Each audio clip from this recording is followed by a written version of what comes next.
नमस्कार।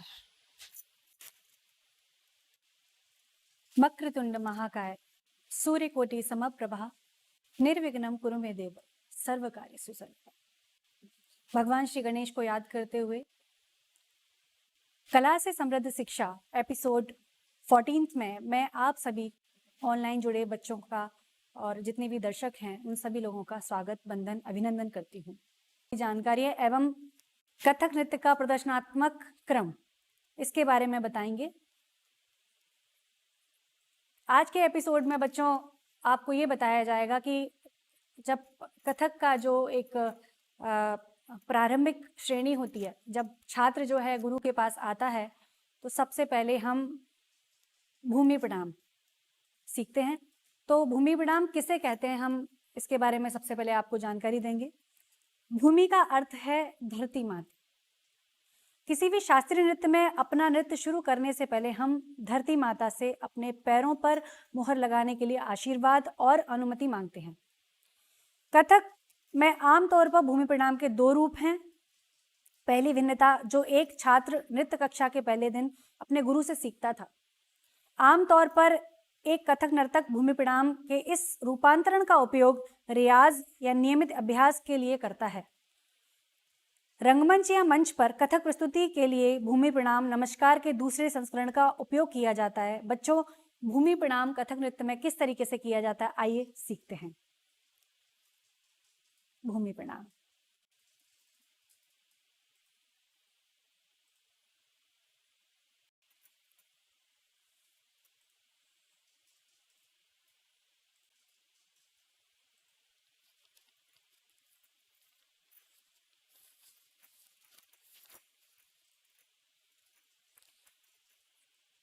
कथक में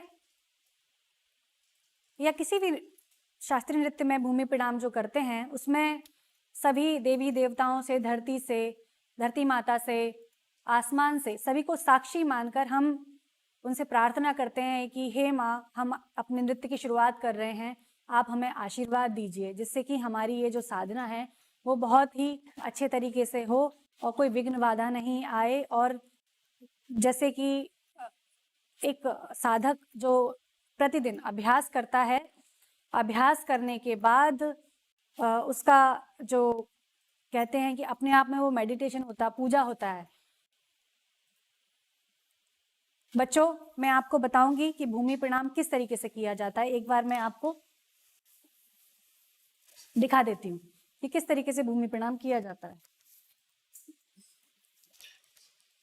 सबसे पहली प्रारंभिक अवस्था है सीधे खड़े होने की। कथक नृत्य में ये सबसे महत्वपूर्ण चीज है।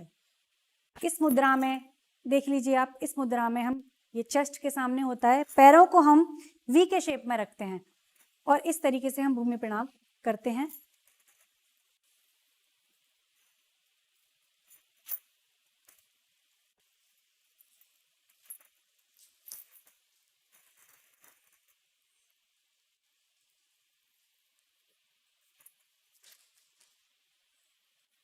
इस तरीके से भूमि प्रणाम होता है। एक बार हम काउंटिंग के साथ आपको फिर से बता देते हैं। 1 2 3 4 5 6 7 8 9 10 11 12 13 14 15 16 1। अब कथक नृत्य विभाग के जो छात्र छात्राएं हैं वो आपको करके दिखाएंगे भूमि प्रणाम।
प्रणाम के पश्चात बच्चों सर्वप्रथम जो बच्चों को सिखाया जाता है वो है वंदना। कि नृत्य की शुरुआत हम सबसे पहले किसी भी देव की श्लोक या वंदना से शुरुआत करते हैं, गुरु वंदना से करते हैं। तो वंदना किसे कहते हैं उसके अर्थ के बारे में हम बताएंगे आपको। वंदना का अर्थ है प्रार्थना करना। किसी भी कथक प्रदर्शक की संरचना में सबसे पहले हम गुरु या ईश्वर की आराधना करते हैं, जिससे हमें अपने गुरु और ईश्वर का आशीर्वाद मिल सके। इसलिए हम गुरु वंदना करते हैं। बच्चों, आज मैं ये गुरु वंदना आपको सिखा रही हूँ। ये मैंने अपने गुरु पंडित राजेंद्र गंगानी जी से सीखी है। जब मैं अपनी शिक्षा कथक केंद्र में प्राप्त कर रही थी गुरु जी से, तो ये गुरु वंदना उन्होंने सिखाई है। थोड़ा सा मैं आपको इसके अर्थ के बारे में बताऊंगी। धरा, धरा यानी धरती, गगन, गगन यानी आसमान, गगन विशाल गगन, चहु देश चारों दिशाएं, पूजे, पूजे मुनिधर वेश, गुरु पूज्यन्ते सर्व पूजे, ब्रह्मा विष्णु महेश। अर्थात धरा गगन, चहुदिश चारों दिशाएं, पूजे मुनि दरवेश, ऋषि मुनि भी पूजते हैं, ब्रह्मा विष्णु महेश। गुरु का स्थान जो है ईश्वर से भी बड़ा है, जिसे भगवान ब्रह्मा विष्णु महेश भी पूजते हैं। बच्चों, अब एक गुरु वंदना जो कि ये गुरु जी ने हमें सिखाई थी, कथक नृत्य विभाग के छात्र छात्राएं करेंगे। आप भी इनके साथ प्रयास करिए। प्रस्तुत है गुरु वंदना।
इसके ही अगले क्रम में हम ताल तीन ताल, जो कि हमारे हिंदुस्तानी संगीत पद्धति में ताल तीन ताल 16 मात्रा का होता है, इसके बारे में मैं आपको जानकारी दूंगी। हिंदुस्तानी शास्त्रीय संगीत के प्रसिद्ध तालों में से एक है ताल तीन ताल। यह उत्तर भारत में सर्वाधिक प्रचलित है। यह लयबद्ध संरचना का सम्मिलित स्वरूप है। 16 मात्राओं का ताल है, जिसमें 4-4 मात्राओं के 4 विभाग होते हैं। तीसरे विभाग में खाली होती है, जो 9वीं मात्रा पर होती है। पहली मात्रा पर सम होता है। इसके मूल बोल निम्नलिखित हैं: धा दिन धिन धा, धा दिन धिन धा, धा तिन तिन ता, ता धिन धिन धा। इसका ठेका मैं आपको एक बार हाथ से लगा के भी दिखा देती हूँ। धा दिन धिन धा, धा दिन धिन धा, धा तिन तिन ता, ता धिन धिन धा, धा। इस तरीके से इसकी ताली और खाली हम हाथ से लगाते हैं। इसी क्रम में लय किसे कहते हैं? लय जो है 3 प्रकार की लय होती है: विलंबित, मध्य और द्रुत। हम जब भी गाते बजाते हैं, नाचते हैं, उस समय कोई ना कोई लय अवश्य रहती है। जब लय धीमी रहती है तो उसे हम विलंबित कहते हैं, और जब लय साधारण रहती है तो उसे हम मध्य कहते हैं, और जब लय तेज हो जाती है तो उसे द्रुत लय कहा जाता है। घड़ी की सेकंड की जो गति है उसी आधी गति की विलंबित मानी जाती है, और सेकंड की लगभग दुगनी गति को द्रुत माना जाता है, और जो मीडियम लय होती है उसे मध्य लय कहा जाता है। कोई भी गायक, वादक या नर्तक आवश्यकता अनुसार अपनी लय को कम या ज्यादा अपने बजाने की क्षमता या गायन की क्षमता या नृत्य की क्षमता के साथ उसको जो लय चाहिए होती है वो अपने हिसाब से वो उस वक्त तय करके अपने गायन, वादन या नृत्य की प्रदर्शन के समय वो कर सकता है। इसी क्रम में ठेका किसे कहते हैं? किसी भी ताल के निश्चित बोल को ठेका कहते हैं। ठेके का बोल ताल की ताली, खाली, विभाग आदि को ध्यान में रखकर पूर्व निर्धारित एवं सर्वविदित होती है। ठेके का बोल उस ताल की पहचान होती है। ठेके को तबला अथवा पखावज पर ही बजाया जाता है। कथक नृत्य में तत्कार। तत्कार किसे कहते हैं? तत्कार के बारे में बच्चों में आपको बताऊंगी। कथक में लय के साथ पैरों को चलाने को तत्कार कहा जाता है। भारी घुंघरू को पैरों में बांधकर इस तरह के पद संचालन से पैरों की मसल्स को मजबूती मिलती है। यह ठीक मसल्स के कारण चल सकने में असमर्थ बच्चों की मदद करता है। ये एक्यूप्रेशर का भी काम करता है बच्चों, तत्कार। जब हम अपने पैरों को जमीन पर मारते हैं तो उस पर जो प्रेशर जमीन पे पड़ता है तो एक्यूप्रेशर का भी काम करता है। तो अभी एक जैसे संगीत चिकित्सा हो, ऐसे ही नृत्य चिकित्सा भी के दौरान हम इन सब चीज़ों का नृत्य जब करते हैं तो वो हमारे फिटनेस के लिए भी बहुत अच्छा माना जाता है। इसी क्रम में बेटा आपको हम जैसे अभी आपने तबले के ठेके की क्रम लय देखी, धा दिन दिन धा, पहले विलंबित की, फिर आपके सामने जो है उसकी बराबर की लय में ठेका दिखाया, फिर चौगुन की लय में। ऐसे ही अब नृत्य के हिसाब से तत्कार कैसे की जाती है पैरों पर, वो आपको हम हमारे कथक नृत्य विभाग के छात्रों द्वारा कराया जाएगा। आप भी कोशिश करिए। ये 3 ताल की टेबल है।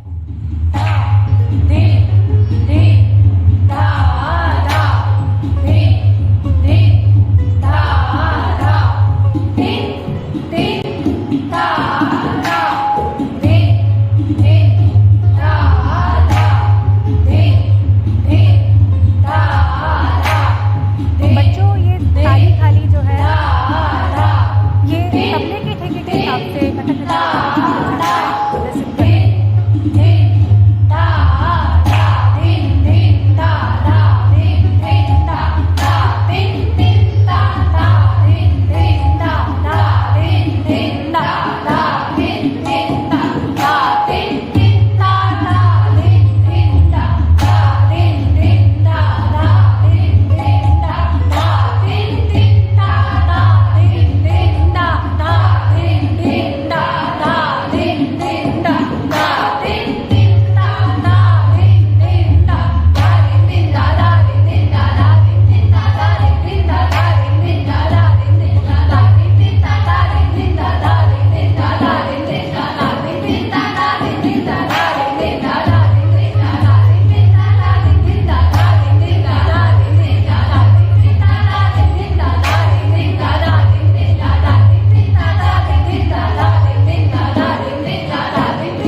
बच्चों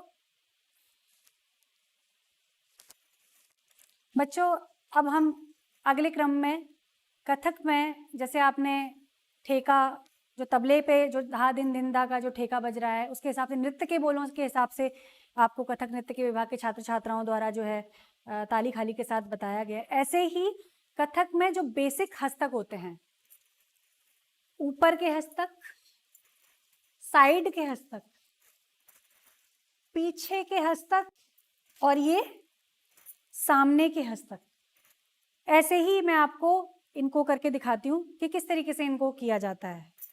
ता, थे, थे, तत, आ, थे, थे, तत, ता, थे, थे, तत, आ, थे, थे, तत, आ, थे, थे, तत, आ, थे, थे, तत, ता, थे, थे, तत, आ, थे, थे, इसका डबल ता, थे, थे, आ, थे, थे, तत, ता, थे, थे,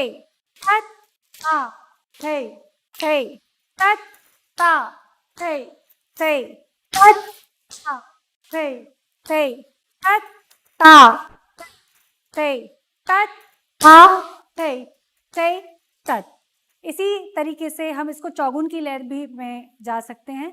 जैसे जैसे हम प्रैक्टिस करते हैं तो हमारा स्टेमिना भी बिल्डअप होता है और हमारे मसल्स भी सॉफ्ट होते जाते हैं, तो ऑटोमेटिकली आपके नृत्य की जो स्ट्रेंथ है वो बढ़ती जाती है। लेकिन ये बेसिक 4 हस्तक बच्चों मैंने आपको बताए। जब कथक के जो स्कूल स्तरीय छात्र हमारे पास सीखने के लिए आते हैं तो सबसे पहले 3 ताल का ठेका, तत्कार के बोल और ठेका किस तरीके से हाथ पे लगाया जाता है, ये बेसिक हस्तक और पैरों से तत्कार, जो कि आपको कथक नृत्य विभाग के छात्र छात्राओं के द्वारा प्रदर्शित कर बताया गया। ये प्रारंभिक शिक्षा के दौरान हम अपने बच्चों को सिखाते हैं।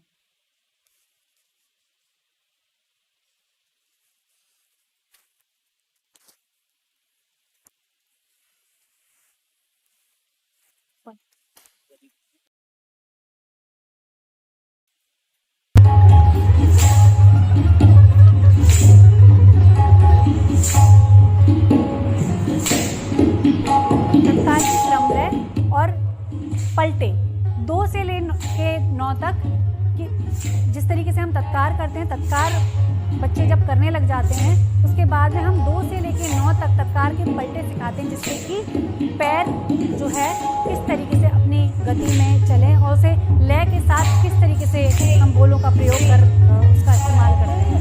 तो आप ये कथक नृत्य विभाग के बच्चे जो है आपके समझ प्रस्तुत कर रहे हैं तत्कार के पलटे और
बच्चों, आपने अभी पलटे देखे, क्रमलय देखी, इसी क्रम में हम आगे बढ़ते हैं।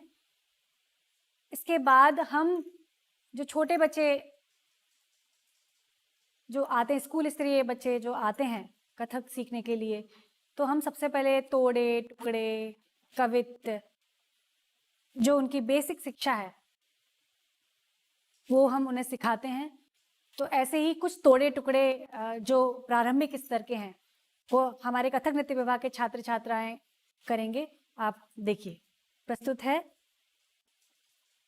3 ताल में जो प्रारंभिक शिक्षा जो बच्चों की होती है उसके कुछ तोड़े टुकड़े आप सभी के समक्ष प्रस्तुत हैं।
बच्चों, अब हम आगे चलेंगे कथक नृत्य के प्रदर्शनात्मक क्रम के बारे में जानेंगे कि उसका एक क्रम होता है। जैसे कि हमने आपको पहले भूमि प्रणाम बताया, वंदना बताई, ये बेसिक जो चीज़ें हैं ये हमने बताई। लेकिन जैसे जैसे हम सीखते जाते हैं, जैसे कि फर्स्ट क्लास से सेकंड क्लास में आते हैं, सेकंड से थर्ड क्लास में आते हैं, तो 12th के बाद फिर कॉलेज में आ जाते हैं, ग्रेजुएशन करते हैं, पोस्ट ग्रेजुएशन करते हैं, उसके बाद में फिर PhD करते हैं। तो ऐसे ही जब हमारी कला में जो इम्प्रूवमेंट होती जाती है दिन प्रतिदिन, इसकी भी एक सीढ़ी बाय सीढ़ी है। तो जब हम जैसे जैसे सीखते जाते हैं उसके बाद में उसका एक कहते हैं कि प्रोफेशनल जैसे कलाकार बनता है, तो उसका एक प्रस्तुति क्रम है कि सबसे पहले हम ठाट करेंगे, उठान करेंगे, आमद करेंगे, तोड़े करेंगे, तिहाइया करेंगे। और जैसे कि पिछले एपिसोड में आपको बताया गया था कि घराने, तो हर घराने की अपनी एक विशेषता है। चूँकि मैं जयपुर घराने की हूँ, तो मेरे गुरु के द्वारा जो भी मुझे घरानेदार शिक्षा जो दी गई, वो शिक्षा मैंने अपने कथक नृत्य विभाग के छात्रों को भी सिखाई है। और कथक नृत्य विभाग के छात्र जो है, मेरे जो कार्यक्रम होते हैं उसमें भी मैं उनको अपने साथ लेकर जाती हूँ। ये परंपरागत शिक्षा है कि गुरु से प्राप्त मुझे ही, और मैं भी अपने जो छात्र हैं उनको सिखा रही हूँ। मेरे भी छात्र यहाँ से सीखकर पढ़कर जाएंगे विश्वविद्यालय से, उनको भी इसी परंपरा को आगे बढ़ाना है। तो ये परंपरागत शिक्षा है, इसका क्रम इसी प्रकार से चलेगा।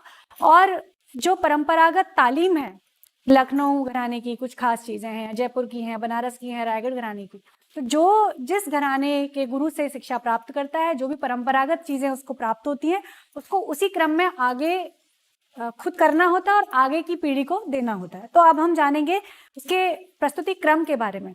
सबसे पहले मैं बताऊंगी आपको ठाट किसे कहते हैं। ठाट एक पारंपरिक प्रदर्शन जहां नर्तक नर्तकी सम पर आकर एक सुंदर मुद्रा बनाकर खड़ा हो जाता है, उसे हम ठाट कहते हैं। मतलब कथक नृत्य में सुंदर तरीके से खड़े होने के अंदाज को ठाट कहते हैं।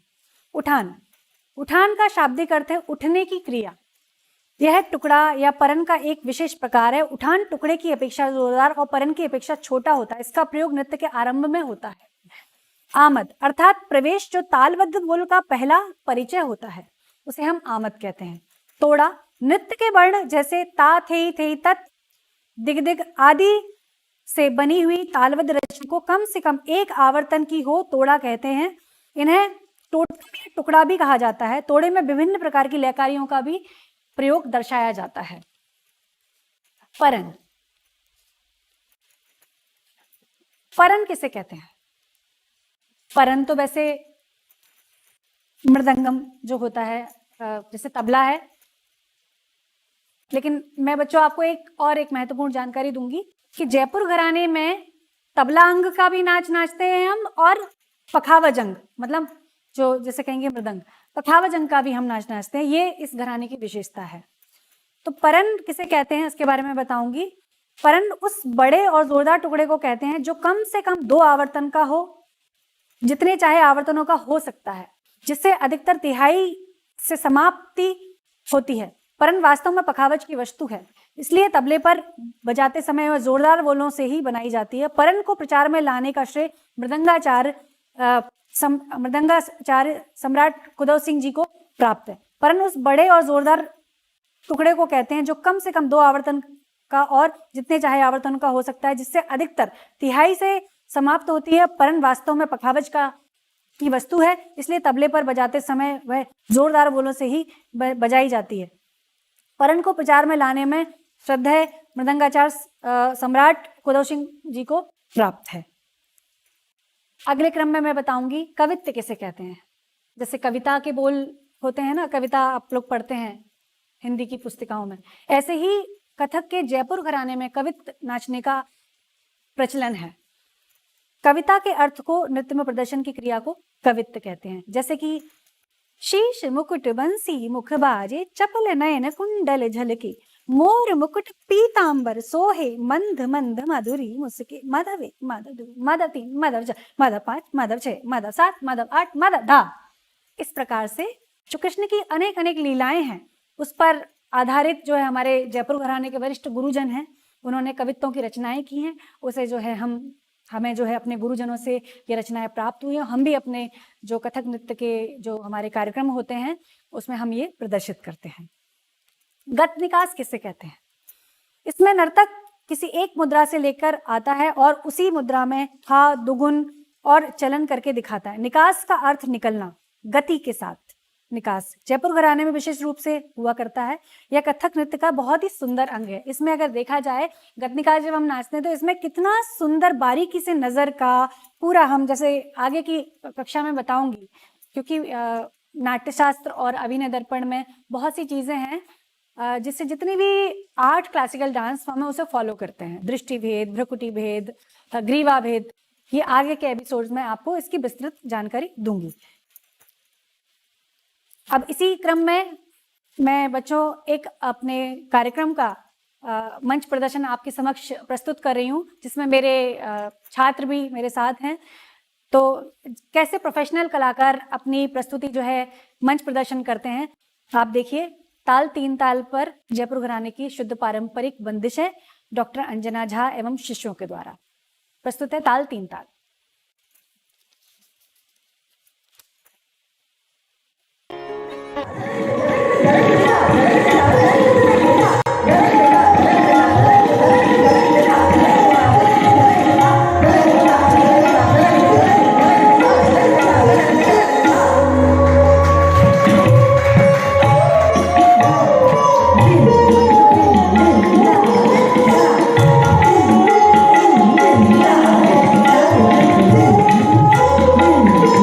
Yeah.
बच्चों, ये आपने कथक नृत्य का जो प्रस्तुति जो क्रम होता है तकनीकी पक्ष का, टेक्निकल पक्ष जिसे कहेंगे, जिसमें ताल पक्ष को नाचते हैं, ये आपने देखा। अब इसके आगे हम चलते हैं अभिनय पक्ष की ओर। बिना अभिनय के कथक नृत्य की जिसे कहेंगे कि पूर्ण प्रस्तुति नहीं मानी जाती है।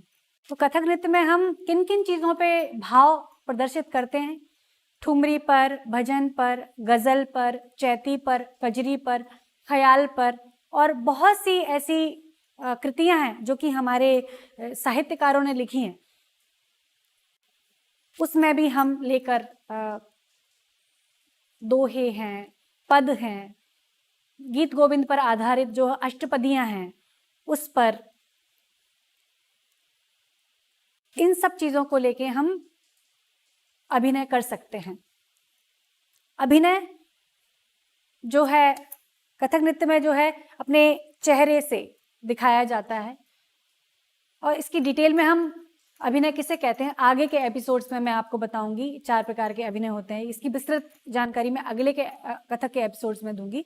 अभी एक आपके समक्ष एक ख्याल प्रस्तुत कर रही हूँ। अभी बच्चों सावन का महीना चल ही रहा है और सावन चल रहा है, तो राग मेघ मल्हार पर आधारित एक नवाचार का प्रयोग कर एक बंदिश ख्याल की मैं प्रस्तुत कर रही हूँ।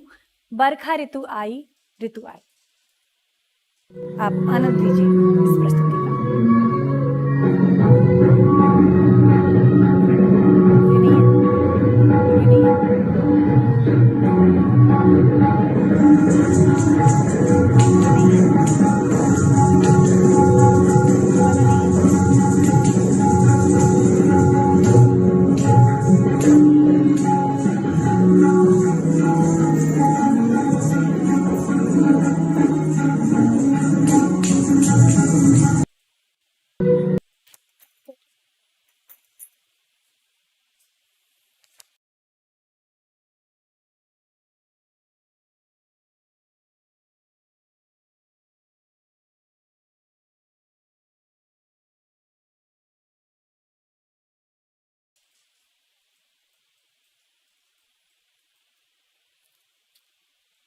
बच्चों, उस वीडियो को प्रस्तुत करने से पहले मैं एक जो कि मेरे गुरु पंडित राजेंद्र गंगानी जी के द्वारा एक सरगम है जो ताल 3 ताल पर आधारित और राग रागेश्वरी पर आधारित है, उसकी प्रस्तुति की एक आपके समक्ष वीडियो प्रस्तुत कर रही हूँ। आप कृपया इसका आनंद लीजिए। इसके बाद में आपको मैं ये बरखा ऋतु जैसे कि मैंने आपको बताया था इसकी वीडियो दिखाऊंगी।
बच्चों, आपने ये देखी सरगम। सरगम जैसे कि जो बच्चे गायन सीखते हैं तो सब सीखते होंगे सा रे गा मा पा धा नी सा। इन्हीं स्वरों को लेकर हमारे जो गुरु पंडित राजेंद्र गंगानी जी हैं, उन्होंने ये सरगम जो है एक सरगम कंपोज की, जिसे हम नृत्य के माध्यम से हमने इस पे प्रस्तुति की, जो ताल, तीन ताल और राग रागेश्वरी पर आधारित थी। आपने इसका आनंद लिया। जैसा कि मैंने आपको बताया था, बरखा ऋतु कुछ तकनीकी खराबी होने के कारण वो चल नहीं पा रही है, लेकिन हम अपने डिस्क्रिप्शन में उसका लिंक दे देंगे, तो आप उसका आनंद ले सकते हैं। सावन का आनंद ले सकते हैं, राग मेघ मल्हार का आनंद ले सकते हैं। बच्चों, आज आपने कथक नृत्य के प्रयोगात्मक पक्ष में प्रयोग होने वाली जानकारियां एवं कथक नृत्य का प्रदर्शनात्मक क्रम, इसके बारे में जाना। किस तरीके से जो बेसिक तालीम होती है और किस तरीके से जब थोड़ा सीख जाते हैं, किस तरीके से एक प्रोफेशनल प्रदर्शन नर्तक करते हैं, मंच प्रदर्शन करते हैं। आपको ठेके के बारे में, ताल के बारे में, लय के बारे में, ये सब आज इस एपिसोड के माध्यम से जानकारी दी गई। अब आपके लिए एक टास्क मैं देती हूँ, जो आज आपको बताया गया है उसी में से 2 प्रश्न पूछूंगी। आपको उसके उत्तर लिखकर कमेंट बॉक्स में डालना है। एक तो ये ताल, तीन ताल में कितनी मात्राएं होती हैं, एक बार ध्यान से सुने आप लोग। ताल, तीन ताल में कितनी मात्राएं होती हैं। दूसरा, वर्तमान में जयपुर घराने के सुप्रसिद्ध नर्तक एवं गुरु कौन से हैं, उनका नाम बताइए। वर्तमान में, फिर से सुनिए एक बार ध्यान से, वर्तमान में जयपुर घराने के प्रसिद्ध नर्तक एवं गुरु कौन से हैं जो वर्तमान में जयपुर घराने का प्रतिनिधित्व कर रहे हैं, उनका नाम बताइए। और ये नीचे कमेंट बॉक्स में आप डाल सकते हैं। अब अगली कक्षाओं में हम कथक में और कौन कौन सी चीजों का प्रयोग किया जाता है वो अगले एपिसोड्स में बताएंगे, और मैं आपसे यहीं पे विदा लूंगी। अगर आपको आज के एपिसोड से संबंधित कोई भी अन्य जानकारी प्राप्त करनी हो तो आप कमेंट बॉक्स में लिख सकते हैं, हम आपका उत्तर देने का प्रयास करेंगे। आपसे विदा चाहूंगी। बहुत बहुत धन्यवाद। नमस्कार।